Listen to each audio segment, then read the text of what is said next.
सीने में जलन, आँखों में तूफान सा क्यों है। इस शहर में हर शख्स परेशान सा क्यों है। दिल है तो धड़कने का कोई बहाना ढूंढे, पत्थर की तरह बेहिस्सो बेजान सा क्यों है।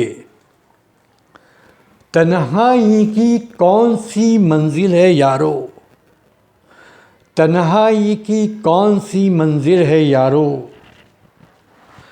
ता हद्दे नज़र बयाबान सा क्यों है। हमने तो कोई बात निकाली नहीं गम की, वो ज़ूद पशेमान सा क्यों है। क्या कोई नई बात नज़र आती है हम में, आईना हमें देख के हैरान सा क्यों है। सीने में जलन, आँखों में तूफान सा क्यों है। इस शहर में हर शख्स परेशान सा क्यों है। आज हमारी गुफ्तगू का मौजू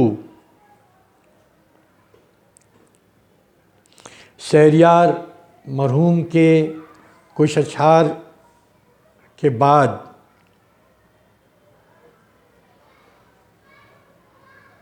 वो लड़की आयशा है जिसने खुदकशी की। It is very catastrophic, it is very dismayingly astonishing, it is very traumatic, it is very painful. मैंने जब पढ़ा तो the quantum of trauma, the quantum of disgust, the quantum of disappointment and tragedy, I just could not bear. No one can bear it. मेरी हिम्मत नहीं हुई। लेकिन चूँकि हम एक जर्नलिज्म से वाबस्ता है तो we have to go through that. उसके वालिद का वीडियो देखा मैंने। वालिद के वीडियो में it has created a lot of impact. वालिद के वीडियो में वालिद बोल रहे थे कि ये हिंदू मुसलमानों के जो कन्फ्लिक्ट है उनसे दस्तबरदार होकर कानून इतना सख्त होना चाहिए और कानून पर वो अमल होना चाहिए। They should not be another Ayesha and they should not be any repeat of such a traumatic occurrence. फिर असदुद्दीन अवैसी का भी देखा। Asaduddin Owaisi was on the verge of shedding tears. वो कह रहे थे कि जहेज़ के मुतालबे को रद्द कर दो, ऐसा कैंसरस ग्रोथ। जहेज़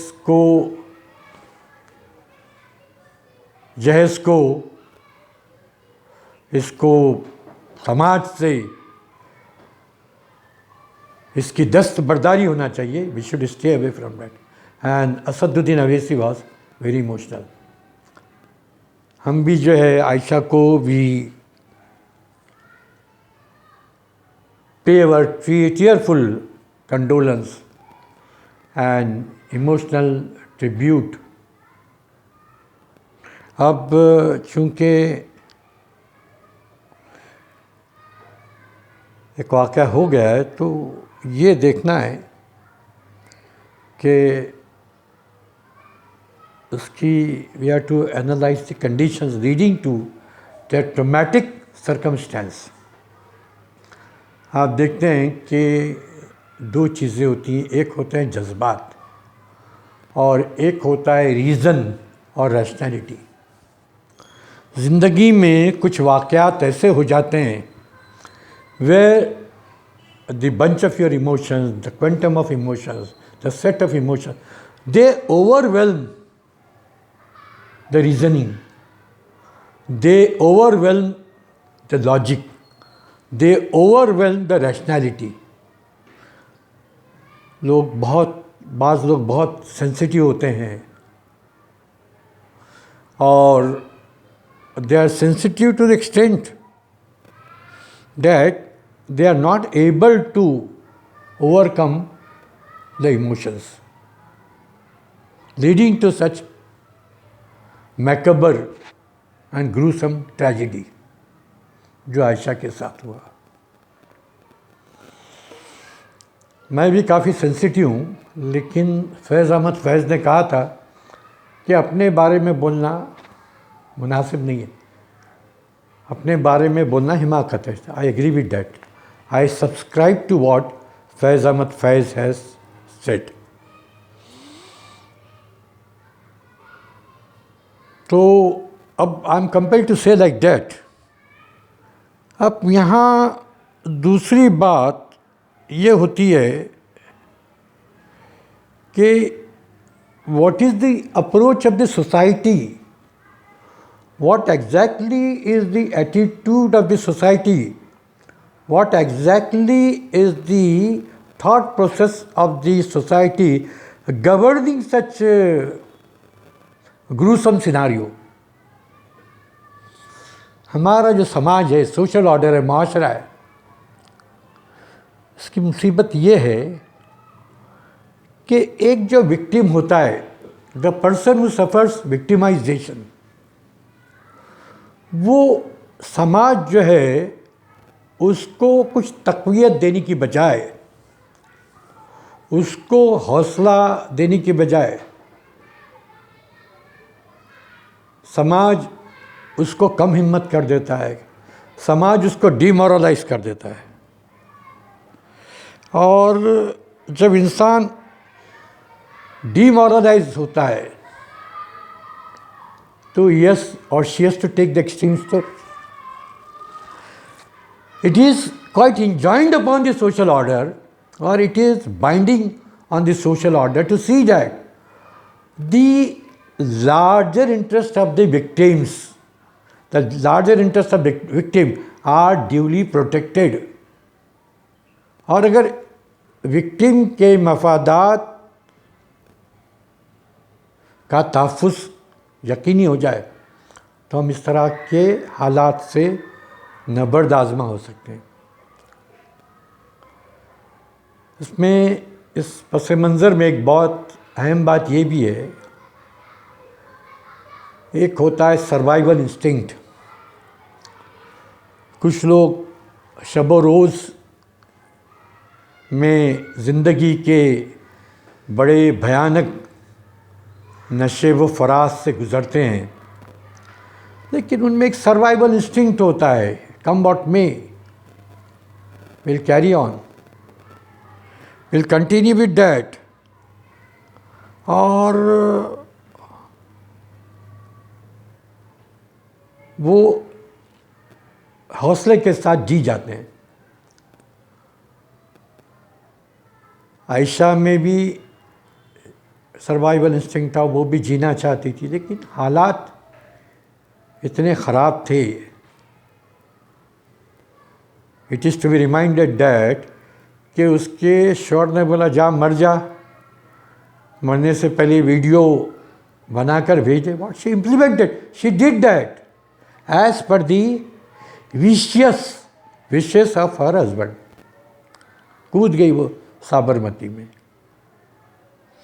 बहुत भयानक तस्वीर थी. और उसने मरने से पहले दुआ की कि इस तरह के इंसानों को मैं दोबारा नहीं देखूं. This is quite central to her prayer. तो ये बड़े दुख की बात है. और इस पस मंज़र में in the set of conditions एक और बात अहम ये है, हमारे समाज में जहेज़ क्या है, what is dowry. It is an offshoot, an outcome of avarice. Lust, greed, ये जहेज का मुतालबा, ये लालच का एक इट्स एन आउटकम। आप देखते हैं कि अक्सर कहा जाता है, ससुराल वाले बोलते हैं 2 जोड़े लेके आ जाओ बस हो जाएगा। लेकिन अगर कहीं जहेज में कमी और बेशी हो गई, the process of torture starts, it commences, it gets underway. वो जो 2 जोड़ों की बात जो होती है वो तो बस एक रूटीन है, रस्मी है। वो अजियत का माहौल शुरू हो जाता है घर में। शौहर, घर के उनके अफराद, the members of the matrimony, they start torturing the woman to the core. अब उसमें गलती घर वालों की ये होती है, घर वाले बोलते हैं कि मायके से डोली निकलेगी और जनाजा तो ससुराल से निकलेगा। ये भी बोलने की क्या ज़रूरत है? When your daughter is not reconciling with a horrible or the terrific set of circumstances, she should revert back to the Maika, she should revert back to the parental home. क्या ज़रूरत है जनाजा वहाँ से? ये सब बोलने की जो है, इस तरह की there is no need to mention this, बोलने की कोई ज़रूरत नहीं है। और घर वालों ने भी लड़की का जो भी डिसीजन हो, घर वालों ने लड़की से ताल्लुकात कता नहीं करने चाहिए। अब मैंने इससे पहले कहा कि जहेज क्या है? It's an outcome or the offshoot of avarice greed and lust. अब समाज में आप देखते हैं कि देखा जा रहा है समाज में, अभी I am quite an old person, जो मैं तजुर्बात ले रहा हूँ, people have developed lot of greed, lust and average. खुदगर्ज हो चुके हैं लोग, स्वार्थी हो चुके हैं। They have developed this unwanted qualities. और उसके पीछे जो महरिकात हैं, जो वजह है, वो ये है कि इंसान चाहता है अपना स्टाइल ऑफ लिविंग बढ़ाने के लिए। The person wants to raise और enhance the style of living. अब वो सीधी सादी ज़िंदगी जो है वो गुजारना नहीं चाहता है। Relations are reduced to marketable commodity, marketable हो रही है, सीधी सादी ज़िंदगी नहीं चाहिए।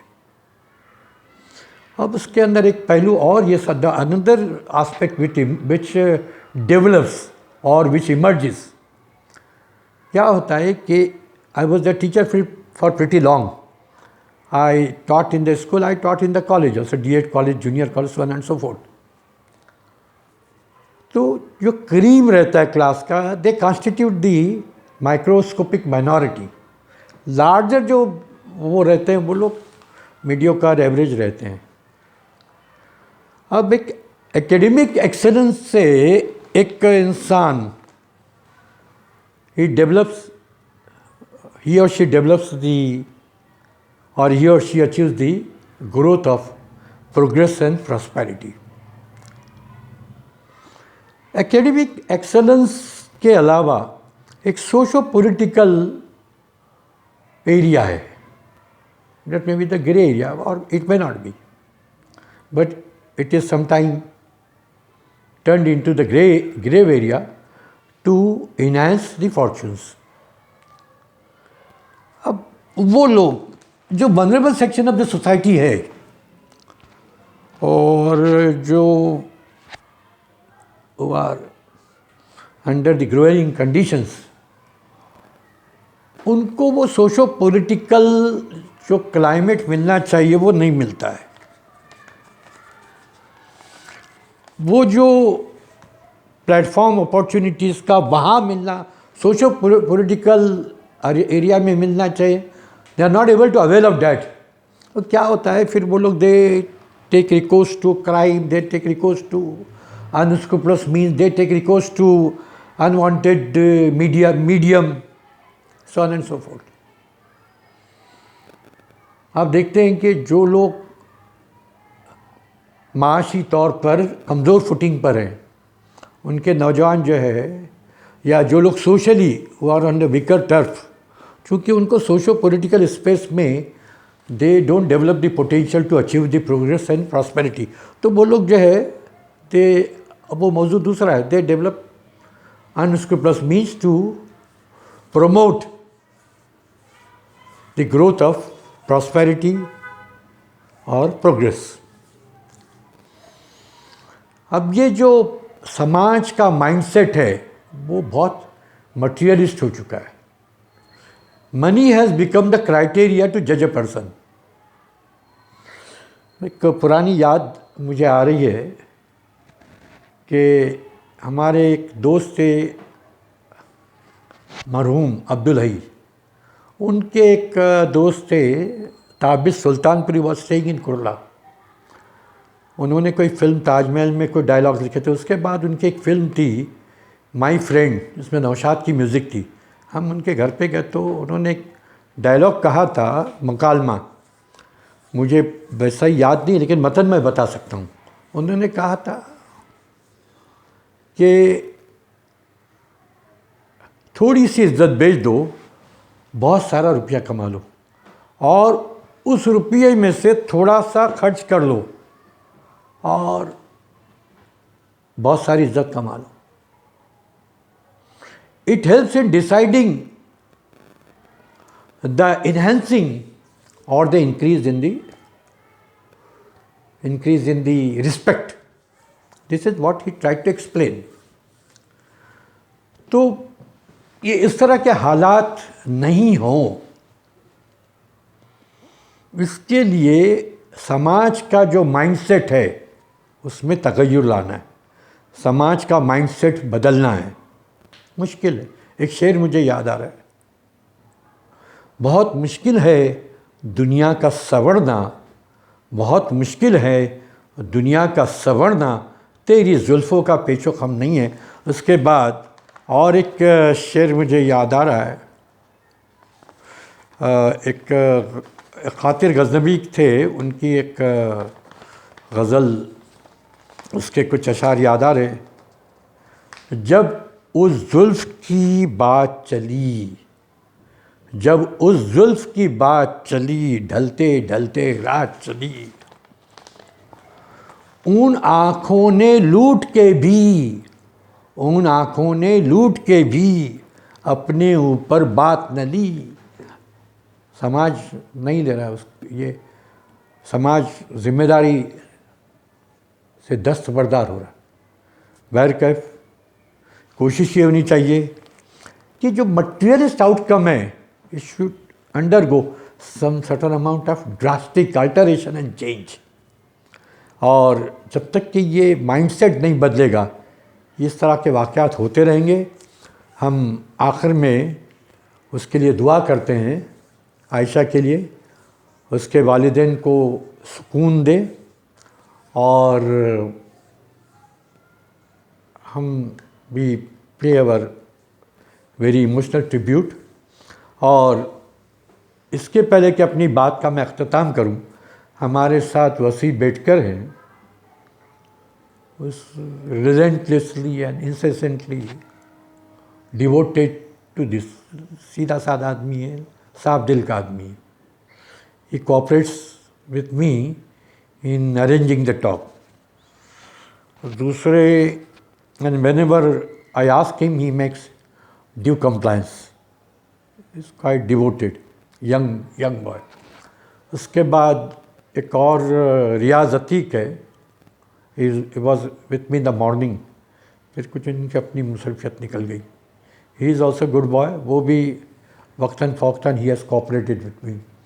एक हमारे मुंबई के, उनका एक channel Mumbai Manch, Farooq Sultan Shaikh, they also they extend their cooperation to me in materializing the whole talk, in materializing the whole discussion, gamut of discussion. आखिर में once again I express my deep sense of gratitude and thanks to Mr. Vasi Bedkar. Thank you very much.